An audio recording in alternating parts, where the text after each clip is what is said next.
পর্ব ২। রোজ হা করে শুভ্রর দিকে তাকিয়ে আছে। প্রিন্সিপালও ভেতরে চলে গিয়েছে। রোজ কতক্ষণ তাকিয়ে থেকে ভুরু কুঁচকে বলল, এটা কি হলো? শুভ্র কোনো কথা না বলে রোজের হাত ধরে বাইরে নিয়ে এলো। এদিকে রোজের হাত ধরায় রোজ রেগে বোম হয়ে আছে।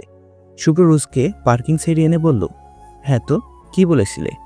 রোজ কপাল কুঁচকে বলল, আপনি স্যারকে মিথ্যে বললেন কেন? শুভ্র ভুরু নাচিয়ে বলল, তা মিথ্যে আগে কে বলেছিল শুনি? আমি যদি ওনাকে না বলতাম যে তুমি আমার উড-বি ওয়াইফ, তাহলে উনি তোমাকে ভার্সিটি থেকে বের করে দিত। রোজ এবার নরম কাটল। শুভ্র ডান হাতের দুটো আঙুল কপালে ঘষতে ঘষতে বলল, হ্যাঁ, তো তোমার কথা অনুযায়ী তুমি আমার ওয়াইফ, রাইট? রোজ শুকনো ঢোক গিলে বলল, দেখুন আমি আসলে। শুভ্র এদিক ওদিক তাকিয়ে বলল, তুমি আসলে কি? রোজ কিছু বলতে যাবে, তখনই সেখানে রোজের ফ্রেন্ড মিম এসে বলল, রোজ তোকে প্রিন্সিপাল স্যার ডাকে। রোজ মিনমিন করে বলল, কেন? মিম মুখটা বাঁকিয়ে বলল, সেটা আমি কি জানি। রোজ ভেংসি কেটে মিমের সাথে গেল। শুভ্র কি মনে করে ওদের পেছনে গেল। রোজ কোনো রকম নিজেকে ঠিক রেখে প্রিন্সিপালের রুমের সামনে এসে বলল, আসবো স্যার? প্রিন্সিপাল মুস্কি হেসে বলল, হ্যাঁ হ্যাঁ এসো। রোজ ভেতরে গিয়ে বলল, আমাকে ডেকেছিলেন স্যার? প্রিন্সিপাল হেসে দিয়ে বলল, হ্যাঁ, আসলে তুমি ফেল করোনি, ওটা নোটিশে নাম ভুল এসেছে।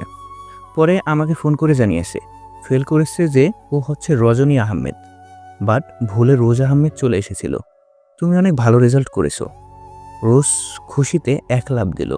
শুভ্র বাইরে থেকে সব দেখে মুস্কি হেসে বলল, বাচ্চা মেয়েদের মতো করে, বাট কোনো ব্যাপার না, আমি ঠিক করে নেব। শুভ্র ওখান থেকে চলে গেল।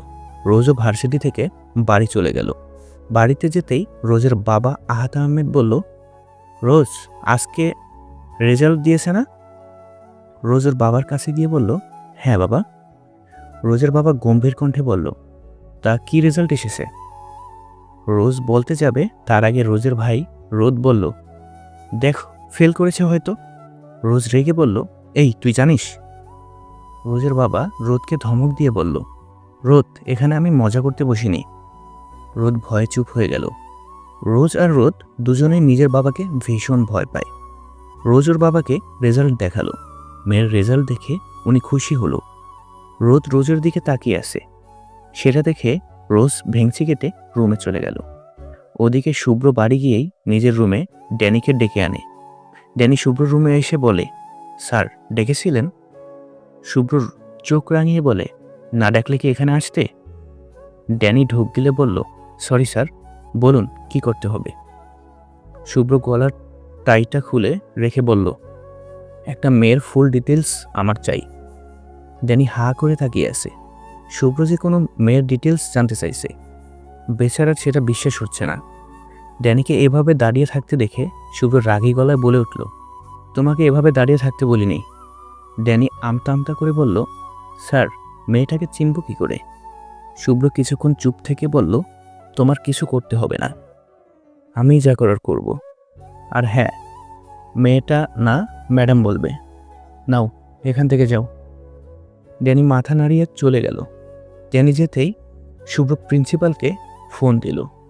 প্রিন্সিপালের সাথে কথা বলে বাঁকা হাসল।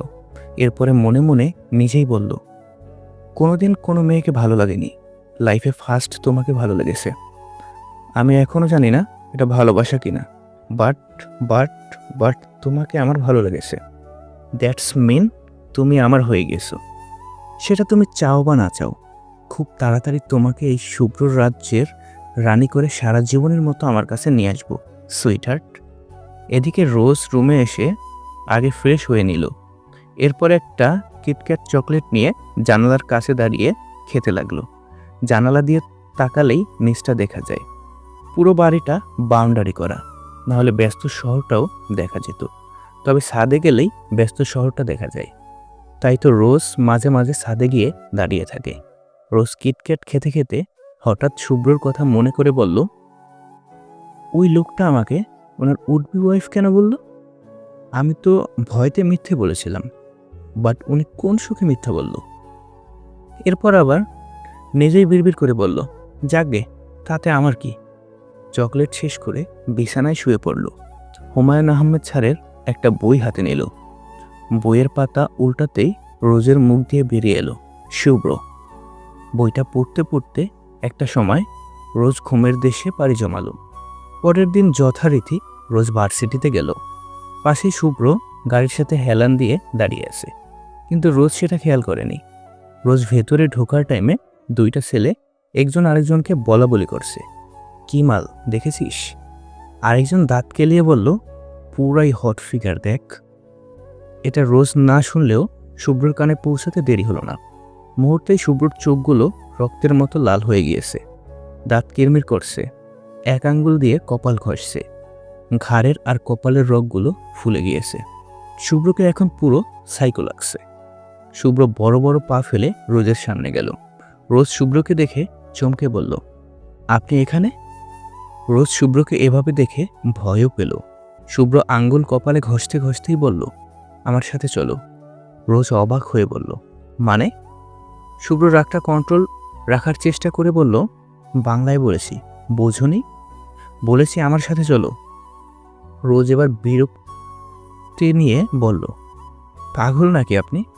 আমি কেন আপনার সাথে যাব? আমি আপনার সাথে কোথাও যাব না। শুভ্রর মাথায় ধপ আগুন ধরে গেল। শুভ্র চেঁচিয়ে চেঁচিয়ে বলে উঠল, কি বললি তুই? আমি পাগল? তোকে আমি যেতে বলেছি আমার সাথে, তুই যাবি। সবাই তাকিয়ে আছে। শুভ্র রোজের হাত চেপে ধরে বলল, চল তুই আমার সাথে, বলে টানতে টানতে নিয়ে গেল। আর কারো ক্ষমতা নেই যে শুভ্রকে আটকাবে। যেতে যেতে সেই ছেলে দুটোকে দেখে গেল আর ঠিক করে নিল ওদের সাথে কি করবে। বন্ধুরা, এই ছিল আজকের পর্বে। পরবর্তী পর্ব সবার আগে পেতে আমাদের চ্যানেলটি সাবস্ক্রাইব করে আমাদের সাথেই থাকুন। আর গল্পটি আপনাদের কাছে কেমন লেগেছে অবশ্যই কমেন্ট করে জানিয়ে দিবেন। যদি গল্পটি ভালো লেগে থাকে তাহলে ভিডিওটিতে একটি লাইক এবং কমেন্ট করে এবং ভিডিওটি শেয়ার করে আপনাদের বন্ধুদের মাঝে ছড়িয়ে দিবেন, যাতে আপনার বন্ধুরা ভিডিওটি দেখতে পারে।